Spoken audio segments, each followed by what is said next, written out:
Hello everybody, Father Jeff Lewis here, and as I mentioned at Masses last weekend, this is the video that I said I was going to make to walk us through the renovation renderings that I had proposed and to look at the details that we see here and kind of explain what's going on. As you recall, last weekend after each of the Masses, I talked about where all this came from and the kind of the process over the last 2.5 years, basically since I arrived, that has led to this. Beginning with parishioners, young and old, and parishioners who have been here a while, and parishioners who are new, all kinds of folks coming to me and just kind of sharing their hopes and dreams about what St. Mary can do and can be, right down to aspects of the physical plant, including, of course, the sanctuary inside the church. And through the next, several, months and through the pandemic, continuing to listen to people, talking with and looking at what past pastors have looked at and considered, past renderings that they have developed, talking with some church renovation artists that I've gotten to know, and then bringing an initial rendering to the parish leadership, so the pastoral council, the finance council, the parish staff, for further comment and discussion, bringing that and their feedback to the bishop and the diocesan building commission, and then bringing it back here. So what we are looking at is, as I mentioned, probably about the 10th iteration of the original set of ideas. And so so what we'll do now is kind of we'll look at what we see here, and I'm going to move around to the front of the iPad, so hopefully we can still hear me what's going on. We'll start kind of at the bottom and work our way up to kind of see what's going on here. And starting with the altar. So we have an altar here. Now this is not the altar necessarily proposed. This is a picture of the altar at St. Aloysius at Gonzaga, and I just had it inserted here as a placeholder. This is the same altar, by the way, but just shrunk down to make it look like a podium, the ambo. In any event, the church documents that came out after Vatican II, of course, Vatican II and the changes that came with that brought a lot of changes. So the church produced a lot of documents, policies, these kind of things to help guide the change, help regulate the change, and bring us kind of a sense of stability, I guess, to the changes, and including documents kind of regulating what Catholic worship spaces ought to look like and what furnishings ought to be included. In those documents, there is a discussion on what the altar needs to be about. And it says the altar must be made of stone in a specifically inserted clause, indeed of natural stone. Currently, our altar is made of concrete, which is a man-made stone, so not a natural stone. Our particular altar is made of a concrete that is, I've consulted with Brian Winkler of Winkler Concrete Construction, who tells me that our altar is a high sand composition altar. So it's very porous, and it flakes easily. I can practically brush my hand against it, and you can see the concrete dust kind of gathered around all the candlesticks, and especially around the concrete Paschal candle stand. Every time it's moved, more and more of it starts to flake away, and it just continues to get damaged. And so for these reasons and the reasons that the church lays out, the existing altar would be replaced with the natural stone altar. In this case, a white gray marble to continue the look of the box that our altar currently is, and the whitish kind of off-white gray look that is currently up there. So the question is then, where would the current altar, what would happen to it? A number of parishioners have asked, well, maybe can we have like a St. Joseph quasi-shrine somewhere in the church, a shrine to St. Joseph? And maybe it's like, St. Joseph, the protector of the Holy Family, so St. Joseph to be the protector of all families. So off to the right, we have kind of a quasi-shrine of the risen Jesus with votive candles. Off to this side, Mary with votive candles. So to the far corner of the church here, with the rock wall meeting the rock wall, to relocate the altar there with the statue of St. Joseph, maybe commissioned for an icon or something of the Holy Family, and a set of votive candles there for people to offer prayers specifically for members of their families or to protect their families, that kind of a thing. So that would be transferred to a new part of the church, and its use would continue. in a different way. And so then the natural stone, the marble altar, and the mambo to match it would take its place here. Okay, so what we got going on behind it, this is I call it the Sacramental Golgotha. What it is it's behind the altar, not on top of it. That's the problem. This is all 2D, of course, so it's hard to see what the depth is, what we're looking at here. So this is not on top of the altar; it's behind it. The chairs that are there are removed. You see the principal celebrant's chair here, a deacon chair here. The other chair that has been made would go over here. And currently there is a bench and a ledge attached to the wall over here. And those would be removed and replaced with freestanding chairs and a freestanding table. That way, whenever some of the furnishings of the church, of the sanctuary, might need to shift around to accommodate different liturgies and things, it just make it easier when they're not fixed to the wall or anything, so we can move things. So that's what's going on there. And in place of the chairs here, instead of me being high and center on like the throne, like I'm presiding at court, would be the tabernacle transferred here. So this is not our tabernacle. This is again just a placeholder. And what's going on back here is like a two-tiered structure, and it's our Sacramental Golgotha. So we remember our Catholic theology, our Catholic sacramental theology, that what's happening on the altar is the sacrifice of Christ, truly brought present to us in sacramental form on our altar in our own day and age. And the sacrifice of the bread and wine made into the body and blood of Christ is that Golgotha sacrifice. And having the Sacramental Golgotha with the crucifix and so on going on back here can add the visual aid to our faith understanding of what's going on here in terms of the spirituality and the sacraments of what's going on. So the two-tiered thing, with the top tier where the crucifix would stand, and also maybe it's not here, but a statue of Mary and John who were there at the foot of the cross.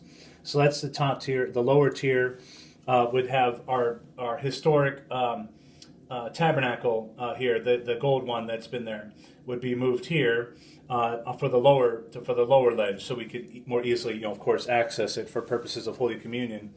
Okay, so this is the altar space here, and then what we got going on where the tabernacle currently is, this gold is like I'm proposing would be a heavy cloth kind of tapestry here, and here. And effectively over here would function as a curtain. We remember that behind this wall we have a chapel, a prayer chapel, and it's the Adoration chapel as well because the tabernacle's there. So we get a second tabernacle, a smaller one. They make one specifically. Companies can make these specifically for adoration. So the front door of it can open up somehow, and there's a window there with the host right in it, and people can adore the Lord. And then we sell the protective glass that's reinforced. But it would truly be an adoration chapel with the Lord exposed for veneration, for adoration, for people come to the chapel. And then if this is a curtain, then we could access that tabernacle as needed to switch out that host every periodically or whatever the need might be. So that's what's going on here and here. Here we got a statue of the Sacred Heart of Jesus. Here, Mary. Mary, of course, is our patroness. Why the Sacred Heart? Well, the Sacred Heart devotion actually is apparently is a very strong devotion and historically has been in our diocese for a while, right down to something like 20% of our churches are named after the Sacred Heart, including one on the South Hill in Spokane, and the largest hospital in eastern Washington is named in honor of the Sacred Heart. So the Sacred Heart has long been a cause and a focus of devotion, Catholic devotion in our diocese for so far through the entire history of our diocese, since before we were even a diocese. So to continue honoring that, the Sacred Heart statue is what's proposed. Okay, so we continue to go up, and so we see, of course, the crucifix. Currently what is there is an image of the risen Christ, and kind of a cruciform set of flames around it.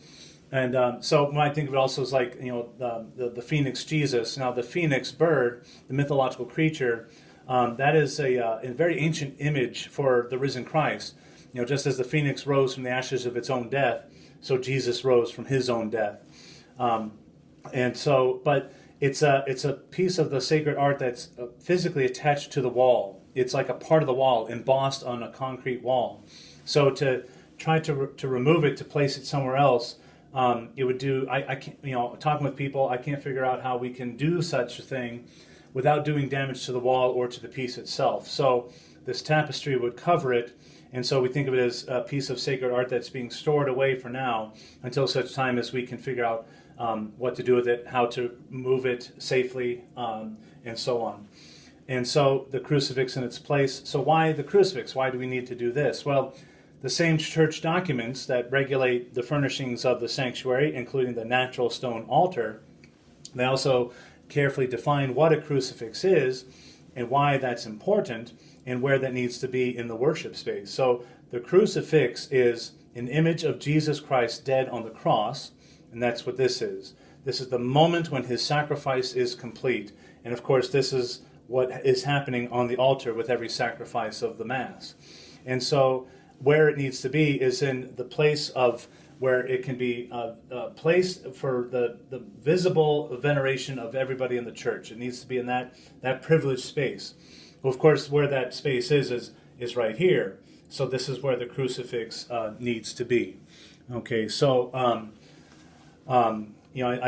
this is a topic of much conversation, I realize.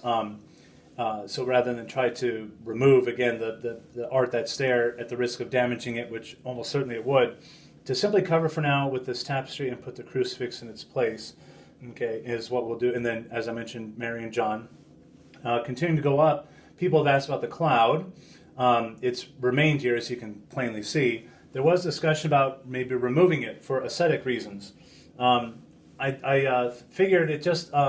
So the brief history of the cloud, it's part of the church. Okay, it's also, it's kind of a baldacchino, a modern contemporary baldacchino, which is a Latin word for, or an Italian word for something. Ours is a functional piece. There's lights on the bottom side that illuminate the sanctuary, and 4 speakers, one here, one here, one here, and on this side, for the sound system, for the sound to get out. Now, much can be done these days, of course, in terms of light and sound. But my understanding is that this piece, along with the new floor for the sanctuary, the new lights, the carpeting, all of that was done only about 5 years ago. And this piece by itself was done to the tune of, I'm told, of about $20,000. And so to take it down and completely replace it only 5 years hence, just practically, prudently, and financially doesn't make sense to me at this time. So that can be a conversation for down the road. And so, proposal is to keep it. Moving on up, we see the Holy Spirit. The rays of glory. So looking at the tapestry, the rays of glory, the tapestry is here. Why gold? Gold, because gold, liturgically speaking, is fairly neutral. Gold symbolizes the glory and the majesty of God. Well, of course, every worship of God is an aspect of glory and worship of God, a glory and praise and majesty. And so that can be present regardless of the liturgical year. Not so red, green, or purple. Those definitely tend to match aspects of the liturgical season, but gold always has a place. So again, liturgically speaking, it's kind of a neutral color. The gold rays of glory here. So what we got going on here, I've been told that this is like Christ and his arms extending out, a crown of thorns, and these thorns themselves. And it can have a double meaning too. As I look at it with a bird, if you've ever seen a bird in flight, the large feathers underneath the wings are these large pinion feathers. I thought these look like birds in flight, the large pinion feathers. And the Holy Spirit descended upon Mary, and she conceived by the Holy Spirit. Well, we are St. Mary Catholic Church.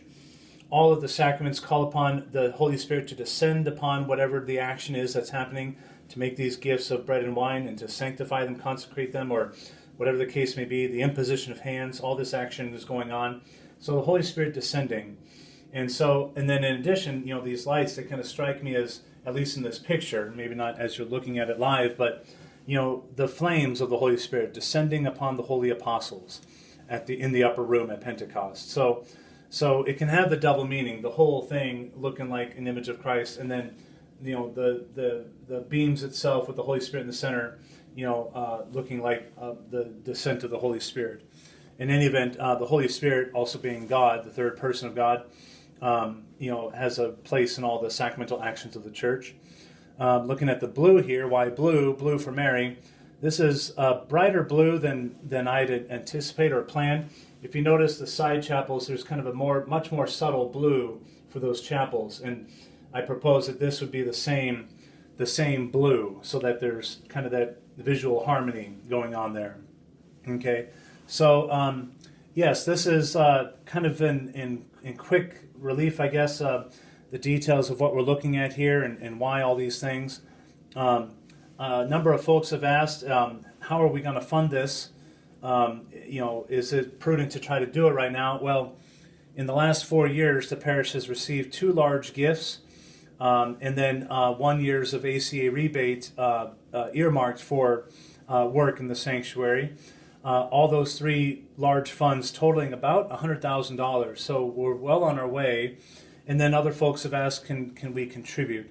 Certainly folks can contribute if they want. One person asked already if they can actually buy one of these statues, and someone else, can they contribute to one of the statues or something. So certainly, you just, I'm not going to raise a campaign. I don't think that's needed. I think if folks certainly, if they want to contribute on their own, that'd be a welcome, and that'd be a great, gracious gesture. So you just indicate whatever gift you want to offer for its intent and purpose. The last thing I forgot to mention, why this arch that we see going on here, kind of even with the top of the bottom of the cloud here. The renderer proposed this because it kind of mirrors the curvature of the sanctuary platform, where it kind of comes out, curves, straight, curves, and goes back to the wall. Here it kind of goes straight, curves, and then down to the wall. So it's an opening like an earthly portal into the divine, where heaven and earth meet. Happens right here when the sacrament is happening. So, okay, I think that's it for the details. Now that I suddenly remember that one, but when this video is posted, and it's posted because you're watching it, so that's how I know it's posted. I'm going to ask Susie to allow for comments so people can offer their feedback. There's been a lot of support so far, and some opposition as well. I just remind everybody, if they offer comments, to please recognize that your comments are visible to all, and hopefully that will help inspire us to be charitable and patient in what comments we choose to input. So with that, I think that's everything. Thank you all very much, and God bless you all.